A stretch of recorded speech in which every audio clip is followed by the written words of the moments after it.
First of all, I apologize. Wow. I thought I had everything in line and it didn't work out. I swear I probably could have kayaked from Bellingham to Victoria faster than my route today. Thank you, Gail. And I was here 3 years ago. How many people in the room were here at this general meeting 3 years ago? Yeah, a handful. Okay. And think local first. I had the pleasure of spending several hours with the board before the evening event, which I loved, and that was our plan again today. And several hours the next morning with the board and other key people in your community, and which I loved. Hopefully we can get some of that done tomorrow morning. So yeah, I'm the Executive Director of Sustainable Connections in Bellingham, Washington. And who's advancing the slides? Great. What's your name? Martin. Thank you, Martin. You can go ahead.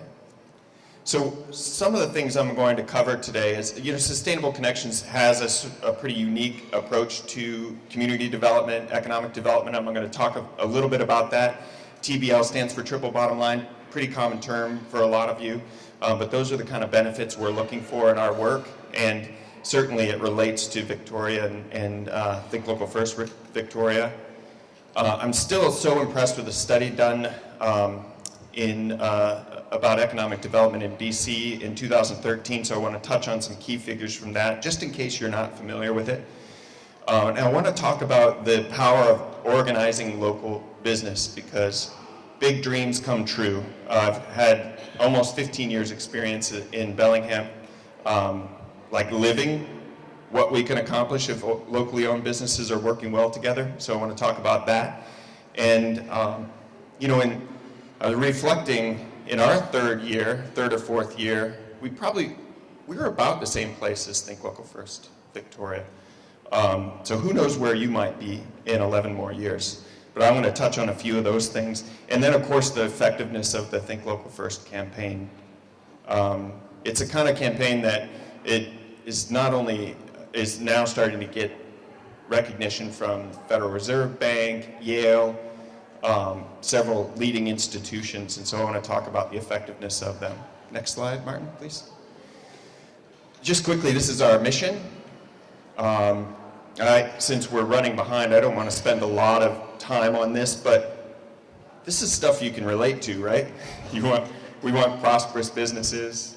We want those businesses that when they're prosperous and they're rooted in their community, they can contribute to the well-being of all citizens and help contribute to a healthy environment. And our mission, of course, as Sustainable Connections, is to be a forum where we model and transform the local economy based on sustainable practices. Next slide.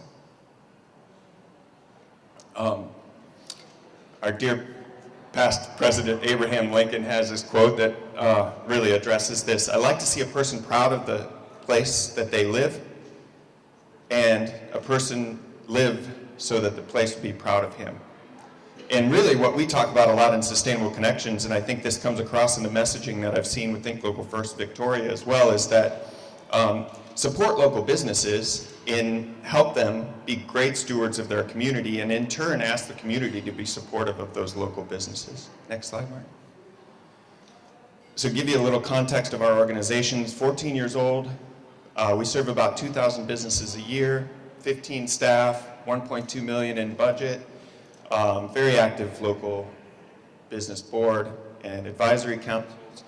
And fortunately, many of the members are quite happy with their membership, and the community at large supports us in favorite nonprofit, things like that. Next slide, Martin. So what are the benefits of this kind of community development and economic development? One of the main ones has to do with shopping local and community connections, right? The Project for Public Spaces gives us this statistic about farmers markets, right? They're comparing the number of social action. Commerce used to be pretty highly social, right? It's less so these days. Society loses when that happens, right? We all seek to connect meaningfully with one another. And at least I think intuitively we all know that when we support businesses that are owned by our friends and neighbors, we have more social interactions, we have a richer community. This National Federation of Independent Business study talking about charitable giving by local businesses, far, far more from businesses with 100 employees or less. The BC study I'll talk about verifies this very point. And local businesses are very focused on employee development. And one thing we've also seen is you guys probably feel it's very important to be great environmental stewards as well, and that's something that really resonates with the business owners in Bellingham, and we've made a lot of progress there. Mark? And perhaps one of the most important one is just simply the economic multiplier. You know, support a local business who supports other service providers and product providers, increase your economic multiplier. So $1 spent with a locally owned retailer can yield 2.5 to 3.5 times as much recirculation in a community and strengthen the local economy. And sometimes we get economists in our community and other places say, well, this Think Local First economic development strategy, it's kind of cute. I get it from a social perspective, character of a community perspective, but can it scale? Can it support innovative businesses? These are questions they ask. Those are good questions, right? And it's hard to get great data on this, but I want to share a few stories here. This is a picture of Jessica and Mateo. They own a restaurant and a catering business called Chow Time that started the same year that Sustainable Connections started. And now they own a building, a restaurant, an event center. They have 20 employees. They're standing next to Keith Carpenter, who's the owner of Woodstone Pizza Ovens, which has 150, 170 employees, ships these ovens. They're high-end commercial ovens, ships them all over the world. And Keith's company is now going through employee stock ownership programs, so he's passing on ownership opportunity to all their employees. On the roof of Woodstone, which is right near the Bellingham Airport, I was there earlier today, huge solar array of iTech solar panels. iTech is a company that just started 7 years ago in Bellingham, making solar panels and components for solar systems. Now the largest manufacturer in the region. They have about 170 employees, and there are solar panels all over commercial buildings and homes in Bellingham. They would have a hard time getting there if it wasn't for local demand for their products. On top of that, Sustainable Connections work, we don't do a lot of policy work, but we went to the city of Bellingham and said, we got to make it as easy as possible to permit solar systems. There's no reason to make this complicated. And so years ago, the city of Bellingham streamlined the permit process. The state took notice. We just got an award from the governor today because we took those best practices then and taught it to a half dozen other communities in the last few years so that solar permits are expedited in more and more communities, growing market opportunities for iTech solar. So that's only one story. I could tell you more, but it does scale and it is innovative. Martin?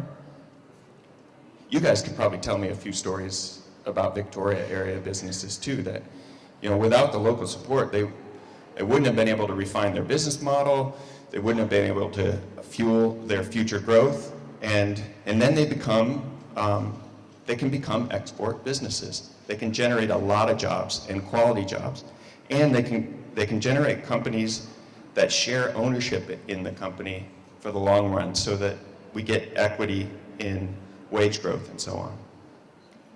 So I want to touch on just a few of the other programs that we've created. Basically, the business community said, on the strength of Think Local First, we started to build credibility, funding. So the business owners kept coming to us and saying, help us with this, help us with that, if you can. One of those things was help us save energy. And we're in our 6th year of the Community Energy Challenge. We've served 535 commercial buildings, generated over $5 million in capital investment, and each year businesses are saving another $150,000 in energy costs. So over 6 years, we're getting close to about $1 million a year in energy savings among the commercial buildings that we've served. Martin. And a few years ago, we were #1 in the nation in green power. And this was led by what we learned with Think Local First, about how you can take a very small budget and the collaboration of lots of engaged businesses and get a word out about the importance of other things that are important in the community, like supporting green power. #1 in the nation. Georgetown University just started an energy prize, and Bellingham is tied, that was for green power. Bellingham is tied for 4th in the nation in energy savings as well. And we're trying, there's a $5 million prize, we're trying to win that.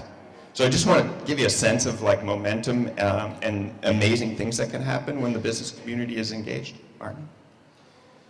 Towards Zero Waste, we launched at well over 400 businesses engaged. Go ahead. We hit a little bit of a funding shortfall for that program for a while, but that recently has changed, and so we've got a new goal to add 150 new businesses and just expand that program. Go ahead, Nick Martin. This is just an example of the kind of benefit we can bring to the business community. Healthy Pet just diverted 92% of their waste from the landfill based on the help that we provided. A manufacturer like this is saving we've had examples of $30,000 to $60,000 a year in savings in waste, all the way down to maybe small retailer that might be saving $500 a year. Pardon. I'm going to speed through this a little bit. Green building and smart growth. You know, we had critical mass of architects, engineers, builders that want to know how to build, design and build buildings better, homes and commercial buildings. So we have a program to provide education, technical assistance there, and improve our community. We came up several times with boatloads of people, architects, engineers, developers, to see Doc Seid lived here, developed that. He came to Bellingham once. Go ahead, Martin. I wanted to bring that up because not only is Victoria a nice place for us to visit from Bellingham, but it's also an inspiration for us as well.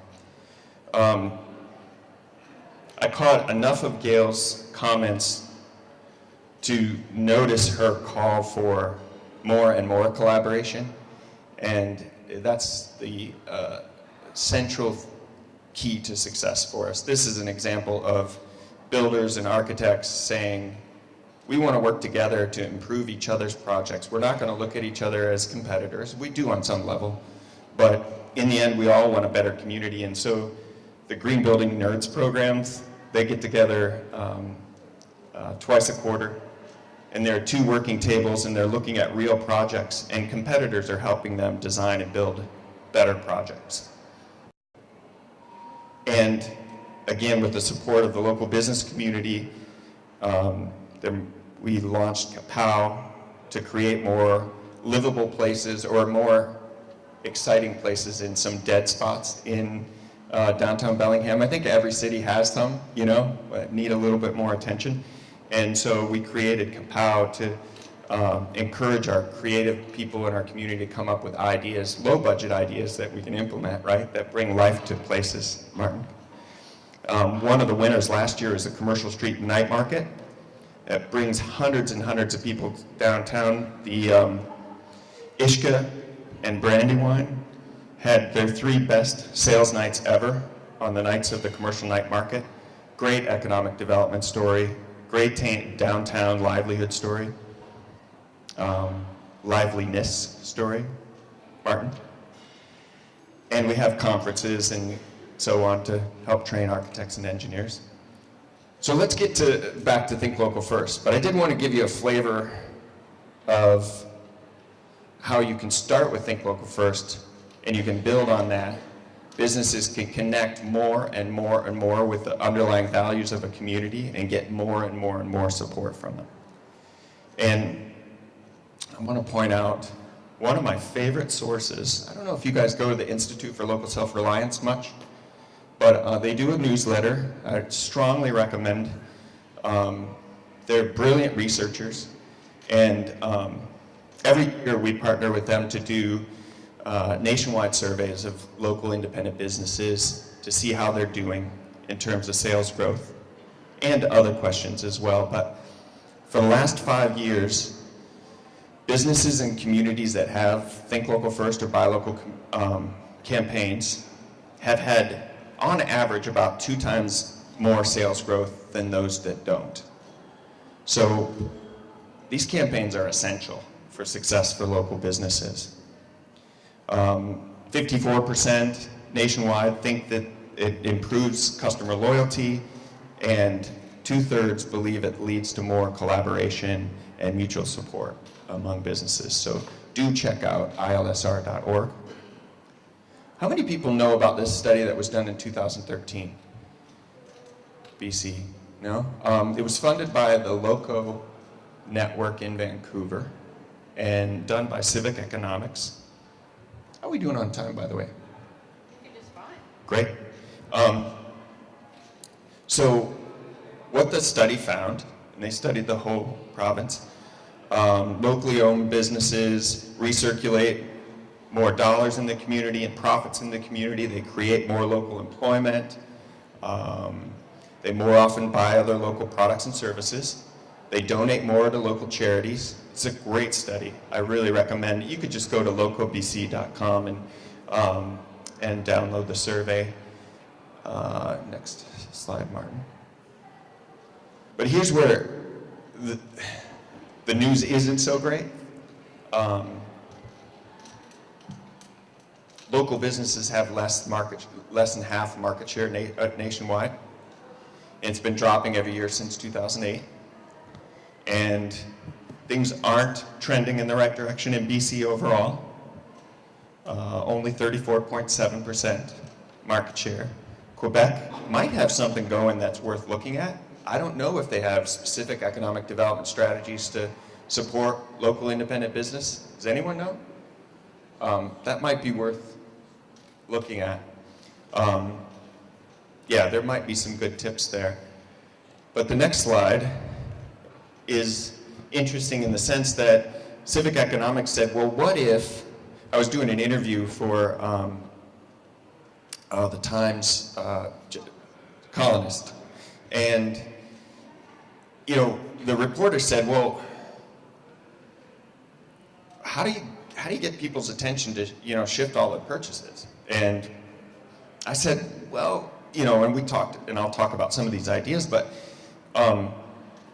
probably the best place to start is not like how do you get people to shift all their purchases, right? That dramatic shifts like that generally don't work in people's lives, right? The important thing is that dramatic shifts aren't necessary to make a big impact. So let's just start with 10%. 10% shift generates 31,000 jobs and $940 million in wages for BC workers, right? So let's do 10%. A couple of years later, maybe we can get another 10%, and build on that success. I was looking at the website and the membership, which is close to 200 businesses now, which is just fantastic. A number of them are food businesses. So I wanted to reflect back, like food is quite often the gateway, sort of gateway issue for people into local economies, right? And passion for local. Do you experience that a little bit in Victoria? Where people are, supporting local farmers is one of the sort of things that touches people's heart more than anything else. This is a photo of, we do a lot of events that bring wholesale buyers, chefs, produce managers, institutional buyers together with our farmers to talk about business and place purchase orders and grow our economy, right? And grow the number of farmers. Sometimes those meetings are held out in the field. Sometimes they're in offices. But I just wanted to share that photo, Martin. Those are the things the Food and Farming Program does. Go ahead, Martin.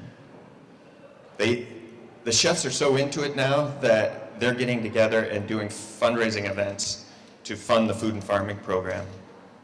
Martin? And I just want to call out a few statistics because probably you guys want a little bit more of this kind of stuff. You probably got a lot of good things going on already, but in 2012 we had 33 wholesale buyers involved in the program, and they spend about a third of their food budget with local farmers. And just 3 years later we had 73 wholesale buyers, and 40% of their food budget is going to local suppliers. That's nice growth.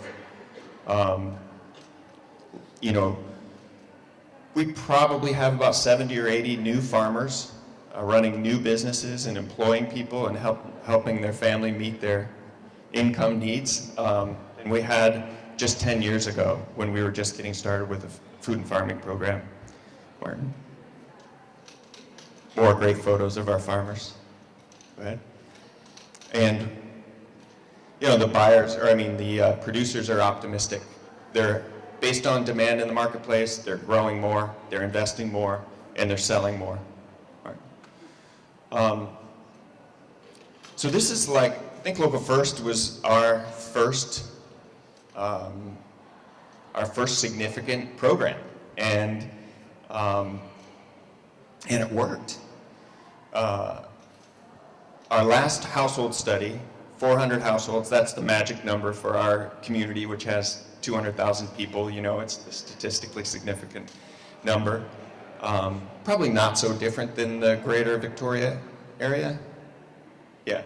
And the brand has 72% recognition. 6 out of 10 households say they've changed shopping behavior because of it. And it's so nice like this where you hear the messaging that you've been putting out in the community fed right back to you.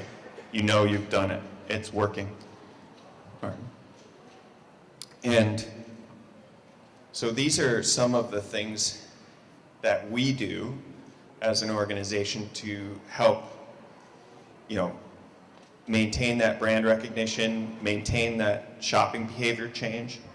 Lots of newspaper inserts, what they can find at a locally owned retailer, right? And so we challenge them to go out and find, like, go out and support local businesses, name one item that you didn't expect to find in that store, drop it in the boxes, the Think Local First boxes in the stores.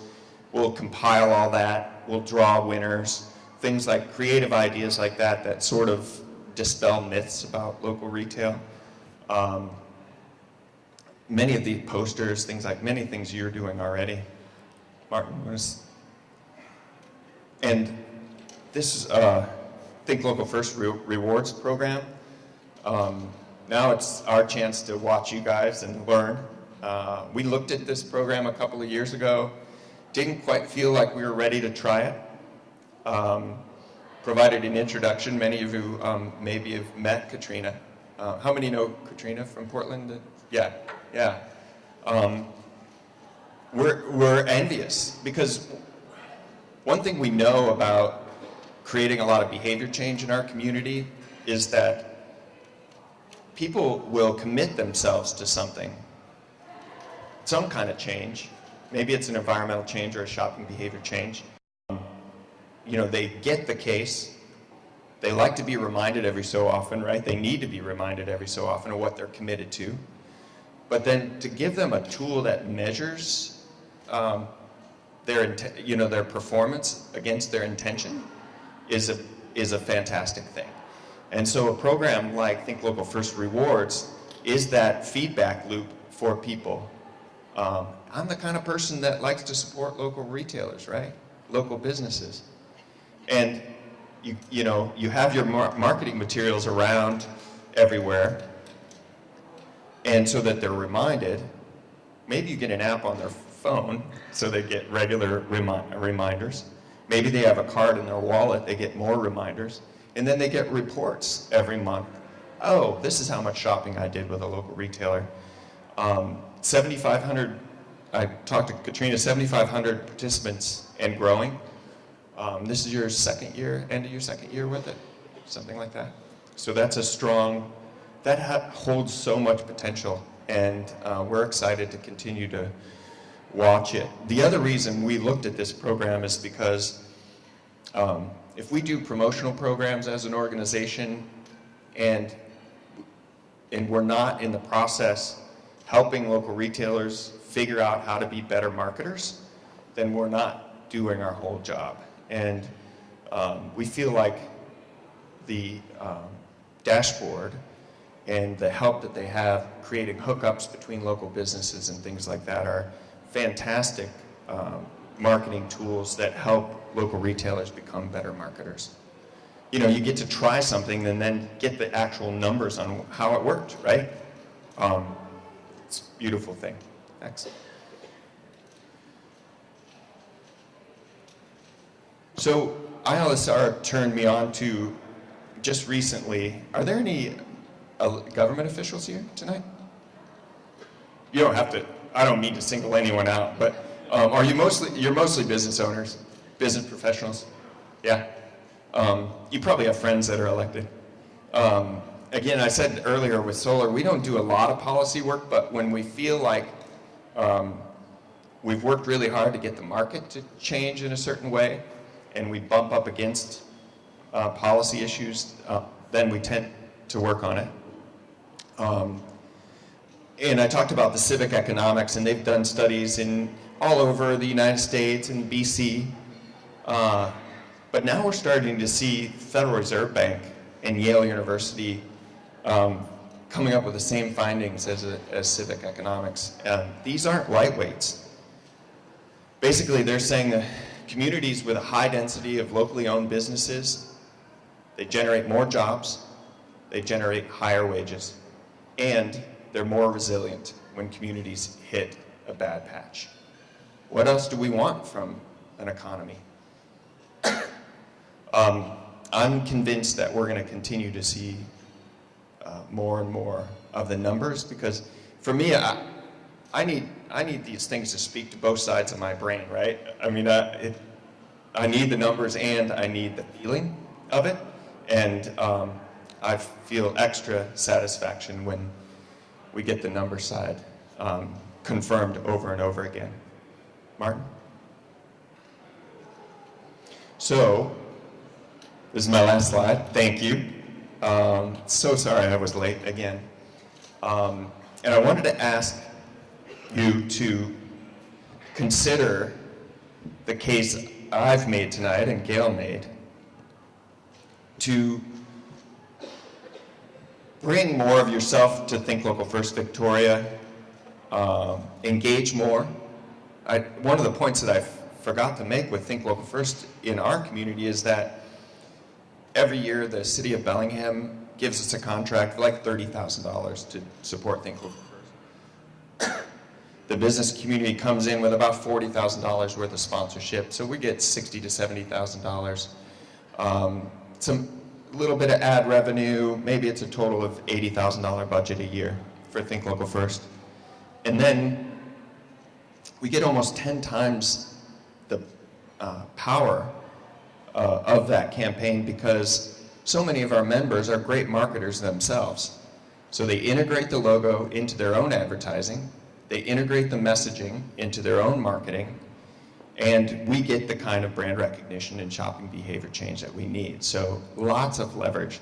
So I wanted to ask you to take a fresh look at your involvement with Think Local First, see what more you can bring to it, reevaluate your own advertising and marketing, and see what kind of messaging you can reinforce in your own marketing that matches Think Local First Victoria. And I mean, you know, knock it out of the park with the Think Local First, and then I'm sure that, like I said before, like in our community, there are big environmental goals and social goals that you also want to accomplish as a local business community. Use the power and of the collaboration that you develop to make this campaign super successful then to deliver on the other big dreams that you might have for your community. And that's all that I have. And I can take questions, I believe.